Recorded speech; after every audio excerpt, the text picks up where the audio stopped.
right, Zels, it's been a few days. I've watched this game about 5 times. It plays over and over in the office. The Springboks 29, France 28, French bologna 29-28 a kilogram in South Africa. Wonderful, wonderful promotion of that. France, it's going to haunt them forever. They had the chance to win a World Cup quarterfinal against the defending champions. It's the game they wanted. In hindsight, it's the game they wish they'd never asked for. The world loves South Africa. The rugby media is absolutely loving South Africa. Respect fighting for South Africa. And it was based on the fact that we had 5 scrums and 4 lineouts and basically were hopeless in 3 of the 4 lineouts. The Springboks won the biggest game in the last 4 years without needing a lineout or a scrum on the attack. And the world loves us. Explain that to me. That is absolutely correct and glorious at the same time. For too long, we've been branded as this boring team that has got no dynamism and lacks innovation and lacks creativity. And I think there probably was a time when that was true. It was a long time ago. I mean, even if we go back to 2007, you'll know best. The Boks led in try scoring, great point scoring team, scored some great tries. The idea that the Boks are this stale, boring team based on what they did against Wales at the last World Cup is it's just silly. It's a silly stereotype. And like you say, the Boks took the opportunity in this massive crunch quarterfinal against the hosts in a playoff game where it's do or die, go home if you lose. They were robbed of set piece. They were robbed of the pillars that everybody says we lean on so heavily. And what did they do? Curtly Arendse, Cheslin Colby, some of the most electric tries you'll see, long-range tries, and just phenomenal defense, grit, courage. We had to force a scrum, basically, to get our tight 5 against theirs, and completely disproved the notion that South Africa leans so heavily on their set piece they can't win without it. The most significant example of that was incredible defense from Eben Etzebeth on DuPont. Hurried him, the pass went forward, scrambled, we scooped it up, 2 passes, Jesse Krill on the foot, Cheslin Colby, bye-bye Pinot, try. I keep on saying it's the kind of stuff we've always applauded the All Blacks for. Said we've had them under the cosh in those big games for 6-7 minutes, boom, 1 mistake, incredible skill, try in the corner, and people have raved about their skill set. Yeah. We know we've got skill set. Cheslin Colby is one of the most skilled players in the world. He didn't become that on Sunday evening. He's been that for a while. Curtly Arendse the same. Damian Willemse skill set right up there with the best in the world. Damien Dialandi as a 12. It's been the most consistent 12 in the world. And then you look at Manie Libbok's natural skill set. We saw that, and obviously Andre Pollard's appreciation for how to play 10 in big playoff games. So what we saw from the Boks was nothing new. But incredibly, it's the English media. When I talk about that, it's those up in the United Kingdom who are now raving about the Springbok side. The same media who were writing that we had killed rugby when we killed the England side 32-12 in the 2019 final. But I think this is a handover of the British and Irish Lions series in South Africa, where when you put it into context, South Africa had no option but to revert to a physical, low-risk kicking game to try and win that series. They had played no rugby for nearly 20 months. The only hit out was against Georgia in a 49 win. They had COVID straight after that game. The second test was cancelled. They had to play most of the test squad in an SAA game against the Lions, who had been on tour for the best part of 4 weeks at that stage, and had come out of a Six Nations, and it had rugby in front of crowds. And we played 3 test matches in Cape Town, no crowds, no home ground advantage. We played it with a team that was so underdone in terms of match prep. They came back, titanically fought to win the second and third test. Rassie Erasmus obviously went ballistic after the first test. The world media, meaning the UK media, turned on him. And that test series win was soured by the off-the-field things. And no one understood or had an appreciation up north that anyone else would have done exactly the same thing with the artillery they had and the kind of cattle they had to win that series. If we had gone out and tried to play free-flowing footy against the British and Irish Lions with no preparation, we would have lost 35-25. They would have had a historic test series win, and we would have had to live with that for 12 years. Just like France has to live with their failure for the next 4 years at least, Ireland, how long they're going to live with this failure for not getting through to the semi-finals. Rassie and Jacques were not prepared to live with a failure that they couldn't correct ever again because they wouldn't be around in 12 years' time. But also there's two sides to every story. And the other side to this story is that the British Lions didn't play any rugby. Wales didn't play any rugby in that playoff match at the last World Cup. That's why the game, the contest, was what it was. If every time the Boks put up and up and down on Wales, they passed the ball down the line and attacked on the wing, the contest would have been very different. And when the Boks won the turnovers from those resultant wide breakdowns, it would have been a very different game. Both teams engaged in that boring rugby. The same was true during the Lions series. So that's the reason. It wasn't the Boks didn't force the game to be doer. That's the way it played out because both teams, the stakes were too high and they opted for low risk. Interesting press conference with Rassie Erasmus earlier in the week. Interesting questions about Siya Kolisi. When he made Siya Kolisi his captain in 2018, we played England in a 3-test series at home, won the first 2 tests, and that was an England team that had come off the back of 18 successive wins.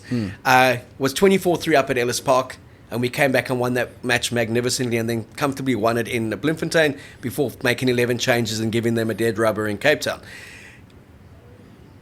Everyone was that Siya Kolisi was only picked as a political statement. Rassie Erasmus says he was picked because he's the best player and I think he's the most inspirational leader along with a strong leadership group. Yeah. As Andre Pollard said, Siya has grown immeasurably as a human being, as a player, and also as a leader. They now follow him. Yeah. It's not like he's part of the leadership pack. We follow this guy. Charismatic in that. Let's take us back to the British and Irish Lions series. That first test, Nick Berry. The accusation was he treated Siya with no respect. He didn't. He dismissed him. Totally. Alan Wynne-Jones got all the respect in that first test. Siya, the match officials, didn't treat him well. Rassie Erasmus stepped in and said it's a disgrace. He's the captain of the Springboks. He's a World Cup winning captain. Show him some respect. So it's only been post the Lions series that we've seen match officials give Siya that due respect. We've seen Siya grow into that confident role of knowing when to talk, when to turn his back and speak to his players. But what was very interesting that Rassie said is that they went away as a leadership group and said, how do we make World Rugby like us? How do we make match officials like us? How do we make opposition fans like us? And how do we make the world media, especially up north, like us? Keep on being nice guys at press conferences. Let's be accessible. And let's also change the way we play and speak more to this kind of global game of let's play it wide, let's play with width and that. And strategically they did that. And they did it based on the opposition because they could always have done that. That 32-12 demolition of England, that was started up front with 6 monster scrums, converted points into penalties. And then when the game was basically there to be broken open, we used Amim and Pimpy and Cheslin Colby's individual genius to score our first ever World Cup winning final tries. Yeah. That team has always been able to play like that. They haven't evolved to a team that now can play like that. You look at their stats from 2018, 2023, very similar in terms of meters made, carries, and kind of advantage over the gain line. It's just that they're not doing it as much in this competition with the use and the reliance on the set piece.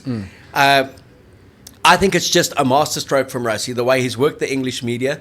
And the fact that France got beaten, it wasn't England that got beaten like that, means they were going to be on board. All on board, all in applause. Yeah. And they are willing, South Africa, to play like that again in the semi-final against England. And I don't think South Africa will play like that. I think they will revert to a 6-2 split on the bench and a power game. And they saw the blueprint. The blueprint was play them like we did in 2019, because if you beat England up front, you beat them. Yeah. They have nothing to offer after that. Yeah. When we tried to play some footy against them a year later, or 2 years later, we lost by a point. And we lost by a point stupidly because we tried to play in the last minute of the game and we were always going to concede a penalty. And then when we played a more balanced, structured game, in our last visit at Twickenham, some brilliant counter-attacking from Damian Willemse, Willie Leroux, and Kurt Lee for that try, we were always in control of that game and won a comfy 27-13. Yeah. That, to me, is us showing we can play you with our outside backs, but we can't play you without our tight game. And I don't think England's got the capacity to play anywhere near as well as France did against us in terms of tactical or players. Agree 100%. England can't beat you. England can hold their own and let you beat yourself. If you don't beat yourself, you'll beat England. So the Boks don't need to take massive risks to beat England. The Boks can physically control them in the collisions and at the set piece. And wherever X Factor rears its head in that contest, the Boks are going to have the edge. I'm just trying to think of who the players are in that England team that have that sort of game-winning ability. You know, Tuilagi on his day is a great player. Owen Farrell's obviously a man for big moments. Ben Earls has come through nicely. And then for me, Courtney Laws is an underrated guy there. But outside of those guys, it's not a team brimming with world-class talent. And certainly doesn't have the swagger of the heavyweight sides in rugby. And like I say, they're just a team that can't really break it open. You know, they're going to play chess. They're going to move their pawns up the board and hope for you to take a risk. And when it doesn't pay off, almost trip and fall into a win. And I don't think the Boks are going to play that role. But if you look at England in the context of the World Cup, unbeaten, you actually have to ask, who have they really beaten? They beat an Argentinian side that was so off their game, and they relied on 3 George Ford drop goals, which was wonderful application and reading of the match situation to kind of give them a buffer. But still, with all that dominance, with all the field position, they struggled to put Argentina away. Then they pumped some minnows, sneaked in against Samoa, and kind of threw away a 24-10 lead against Fiji, who had just lost to Portugal, came back and won it through a drop goal and a late penalty. And Fiji, with the greatest respect, didn't play the brightest of rugby in the last 5 minutes when they were pushing for a potential penalty, kick it to the corner, a drive and go through. So they've, in my mind, they've really played no one at the World Cup. We've had the 2 biggest games you can play. We played 1 and 2 in the world. We played Ireland and we played France. In Paris, basically that game in Paris against Ireland could have been at the Aviva with 30,000 more Irish people. On. And the one in France was just massive. It doesn't get bigger than that for the Springboks playing the host nation in the quarterfinal in Paris. I don't think England will have ever experienced this kind of intensity at this World Cup. And the Boks have kind of gone through 2 dress rehearsals. So I just see this softening, but in a kind of wind-up way through the English media, because we're up against them this weekend. All respect, keep on playing that way. We now love you. You've shown us that South Africans aren't big, strong, and dumb. They aren't boorish. They Dangling have personality. The Rassie's become the loved guy again. He was the villain. He was the most hated man in world rugby. He had brought the game into disrepute, not Nick Berry or kind of their media. Now he's on the charm offensive. He's working them. To me, the Boks just have to keep it simple. Spot on. Keep it focused and forget who they're playing in that sense and go out and do what they've always done and what they believe will make them successful. Because in a World Cup, in this semi-final and in this final, you need 1 more point to advance and 1 more point to win it. If we had lost 35-33 in the most thrilling game, even more thrilling than the one we won 29-28, there wouldn't have been euphoria in this country on a Monday. There would have been critique. How stupid were we to play expansively? World Cups come down to how you win it, not how you entertain. Well, Test match rugby comes down to winning. I mean, that's sort of what I've grown up into. Is you want to win every match you play. You do, but Test match rugby, be it Six Nations, Rugby Championship, end of the year tour, incoming tours, most times you get the next Saturday to kind of fix it. Here you don't. Yeah, no, fair enough. Here you got to wait for 4 years to fix it. Yeah. And for those players who get back there in 4 years, it's a hell of a long 4 years. Yeah. So your keep it simple comment, I think, is bang on, and it should be directed specifically at Rassie. You don't need to overthink it this week. You need to pick a team that's going to beat England. We don't need to see Lukhanyo playing lock because of some technical, wrinkle. Keep it simple. Just do the basics right. Everybody gets through without injuries, and let's concentrate on the next one. You know, if you look at the way they've approached the game, they've played 2 World Cup finals to get to this position. And I enjoyed what Rassie was saying and what Sia was saying. Our focus is entirely on this game. It's going to be, and we're going to speak in a lot more detail on Friday once we know the team, the match 23 that's been put out from both sides. They only announced it on Thursday morning. But I don't believe we will ever be able to match that intensity that we showed a week later. Against England, no. Against England. I don't think we need to. No, I don't think we need to either. But we can't expect that intensity. We can't expect that performance that England put up against Fiji and ours against France to be the barometer of what's going to happen. I think it's going to be a messy game. Especially because for England, as rank underdogs, the reality is as much as they want to win this game, this is their final. Like, there is no game after this for them. In their minds, they want to be in the final, but they've got to play this game like there is no tomorrow. But also, they go out on Saturday. They've had a great World Cup semi-final. Exactly. Who said they would get there? Exactly. Look at the draw. They should have got there. They're already the best team in Europe, right? Because they made it this far. You know, they got there. Ireland are gone and France are gone. Scotland are gone. The teams that were spoken up ahead of them. Yeah. So statistically, they're already success, even though they haven't been. Correct. When you look at how they've evolved their team and kind of. I love about Clive Woodward is he picked all 4 Northern Hemisphere teams in the semi-finals. Then he went AWOL for a week. Now he's picked England again, and so Clive, I really like it when you call it big. You got to front it the next day, man, and he never does. But it's good entertainment for us back here in South Africa and obviously in New Zealand as well. The 2 teams that he tends to go at. But going back to the Boks. I think Rassie has made his point. Yeah. I can win with 7-1, I can win with 6-2, and I can win with 5-3. Jacques has made his point. I don't have to win by denying them a try and us scoring 1. Yes. The Boks outscored France by 4 tries to 3. France boasted that they had the best defensive game in the world. Sean Edwards had turned them into the best defensive team, better than South Africa. Yeah. We scored 4 tries against them. We survived on scraps, 25% field position and territory up until early 70th minute. That balanced out slightly at the end. Yeah. But that was also showing how strong we were, that our defense became our offense.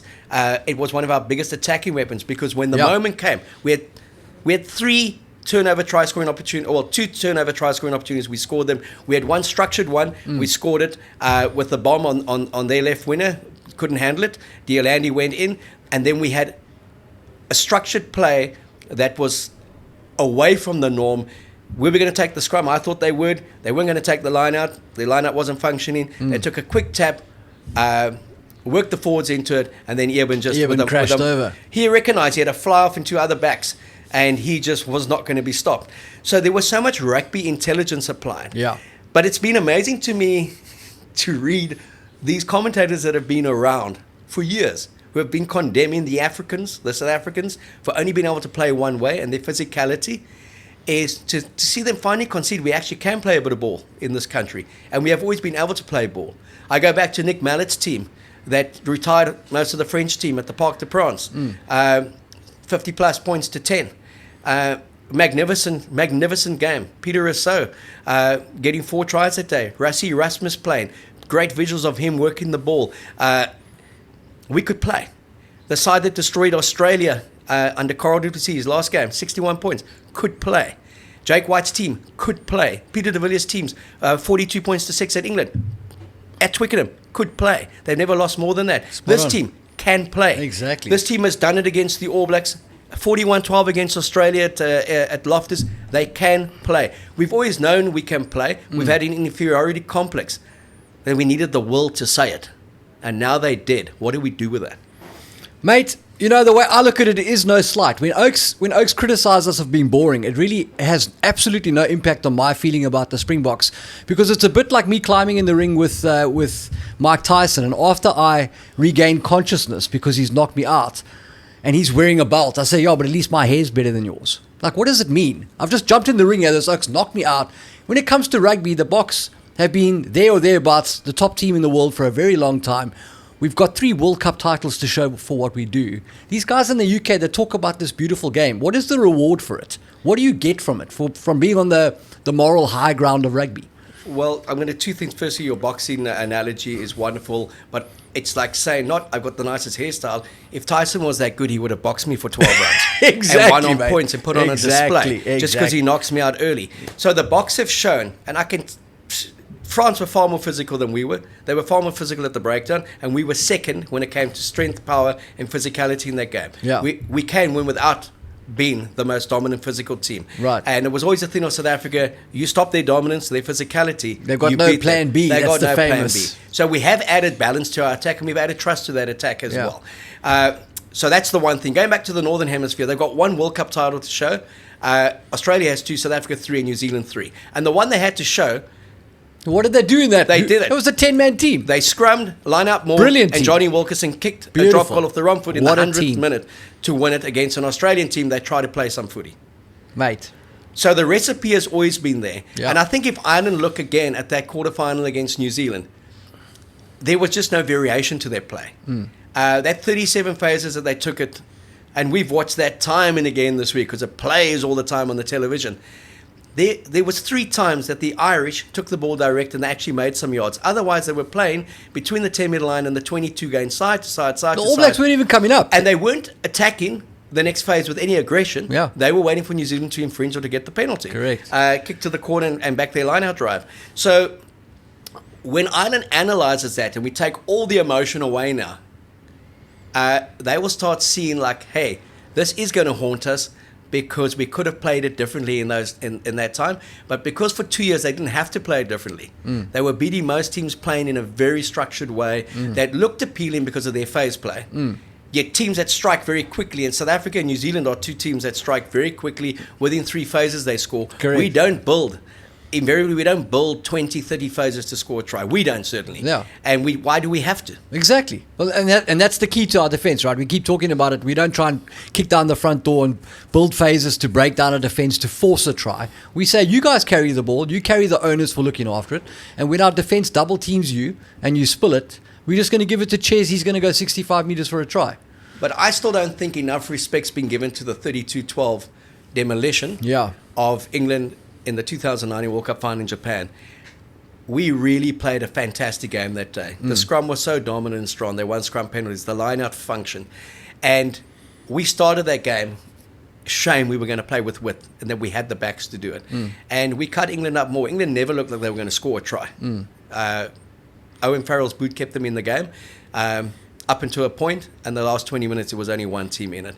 And if you look at that game again, removed all the emotion now, the nerves have settled. France, South Africa, realistically in that last 6-7 minutes, the momentum had turned in South Africa's way. We played in the right areas of the field, and they were the ones panicking and basically trying to score that try from the other end of the earth. Spot on. Even Dupont in those last few minutes, it's the edgiest I've seen him. He was fatigued from the pace of the game. So I just think, sure, it's great to read the world saying, respect, these boys can play. But to South Africans, I want to say we never really had to read it from them or know it from them. We didn't need JK's endorsement that the Africans can play. We don't need Clive Weaver to say they're a good side. We know we're a good side, but there's going to be times where we don't have to score 4 tries, and there's going to be times where we don't have to kind of play high-risk rugby to show the world we can actually play. We've always had the skill set, and the great Springbok teams have always been able to score tries, going back to the amateur days, and score tries against anyone and do them beautifully.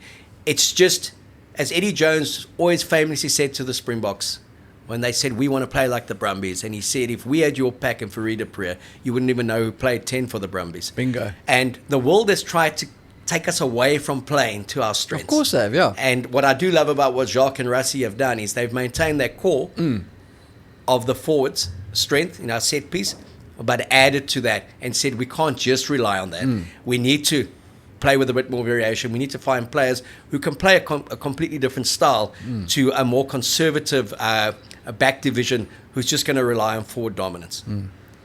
If you look, Zels, because you're nodding away there, mate, if you look, I don't know if you're falling asleep or if I'm giving you sermons from this side. No, mate. If you look at all the talk leading up to this test match, there's not much different that England can do in their match 23 than what we've seen. No. Do they pick Marcus Smith or Freddie Stewart at fullback? Like that's debatable. I don't think Marcus Smith is going to do anything against us. So, and Stewart is very good under the high ball. What variations would you make to the Springboks, of any, from that 23 that played? Do they tamper with that 23? Do they adjust it? And because, look, you got to win this one to get to the next week. Correct. And people are saying, like, I remember the All Blacks 2007 resting players for that quarterfinal to make sure they're ready for the semi-final that they never got to. 100%. So for me, it's a very difficult one, but the 2 key things that I would look at in this one is, for me, Bongi and Bonami is absolutely vital to us winning this tournament. And, yes, we do have to get to the final, but if it costs us Bongi and we have to play the All Blacks without him, I would be very nervous about that. So, for me, a major consideration is, do you start Deon Free against England and have Bongi on the bench as an insurance policy, number 1? And then number 2, as I've said before, for me, Lukhanyo is the best outside centre in the world. I think he adds massive value. Take nothing away from Jesse. He had an absolutely outstanding game, arguably his best game. But and we don't know what Lekanyo's situation is, but if Lekanyo's close to 100%, he's a guy I would love to see on the field when we play the All Blacks, assuming we get past England. And so you have to, I think, get that guy on the field before those 80 minutes. And so how do you do that? Is this a week that you look at doing it? In the past, Russie's been a guy who starts a player that's coming back from injury so that he can take him off if needed. Do you make that massive call to move Lekanyo in at 13 this week? Do you not even feature him? Do you just say we're going to go with JC the whole way? So those are the two primary selection things that I would look at this week. So if you look at the backs, the only two backs who could threaten to come into the mix would be Kane and Moody and Lekanyo. And Ratsey's already made noises. This could be where he starts. Kanan. Then where would he start him? You know, does he start him at 13? Does he start him at on the wing? At the wing. I mean, their biggest dilemma must be: do you take the high of this team and kind of disrupt it? Correct. And so the only kind of variation for me would be: do you go 5-3 or 6-2? And I personally would go 6-2 against England. Either bring in an extra loose forward like Jasper, or bring in the extra lock like Jean Klein, and I would drop Willie Leroux out of the mix and go with two backs. A scrum off, and then which do you bring a Moody onto the bench or Lekanyo onto the bench for that? Yes. That's kind of you like don't think you'll start Jasper this week? Or then do you say it's not possible because we're going to continue to go with Marnie and Pollard? So and that takes it out, and we don't back a non-specialist scrum off. So it's going to be a 9 and a 10 specialist, and that's it. And or we're going to go 5-3 again, but the difference is we're going to bring Lekanyo onto the bench, not Billy Leroux, because we got cover at fullback through Kurt Lee, through Cheslin, plenty of guys even there. through Marnie Lebok. Yeah. If in an emergency, if Lekanyo has to come on and get 40 minutes under his belt. So that to me would be where the discussion starts, and potentially is this the game that Ox starts at loose head and Kitsy comes off the bench? Yes. Because Kitsy did look a bit fatigued against the French, but then was at the pace of the game in the first 40 minutes that our tight five just wasn't used to, because they ran us around everywhere without giving us the tight five kind of calm of a scrum, of a line out. Our guys were chasing shadows for the best part of 30 minutes, and we saw that in Australia a few years ago, and it was our undoing. Our game plan is not suited for our pack, that starting pack. To be going east-west. To go north, south, east, west, and be chasing. Yeah. They get fatigued. Their set piece is then not a factor, and subs are made on 43, 44, 45 minutes, as they were in Paris. Yeah. So, I mean, the makeup of the bench will obviously be vital. I've got a sneaky suspicion that a Jasper Wiese starts this kind of match. I think Ox starting at loose head would be a great call with Kitshoff coming off the bench. I suppose you've got to make a call on Earburn, such a massively important piece in the Bok pack, but also a guy who you need on the field, I suppose, in a World Cup semi-final. I mean, that's what it is. So, and it's again, I see probably 21 of the 23 players involved. Yeah, exactly. From last week, it's the makeup could change. Exactly. Because what you don't want to do is give England a sniff. And all of a sudden they start believing. Yeah. And nothing is worse than a team that shouldn't be in a semi-final believing they can win the tournament. Yeah. It's like a number 11 batsman in cricket who edges the first four for 4 and he's on 69 days, believes he can bat, and then you just don't find that edge.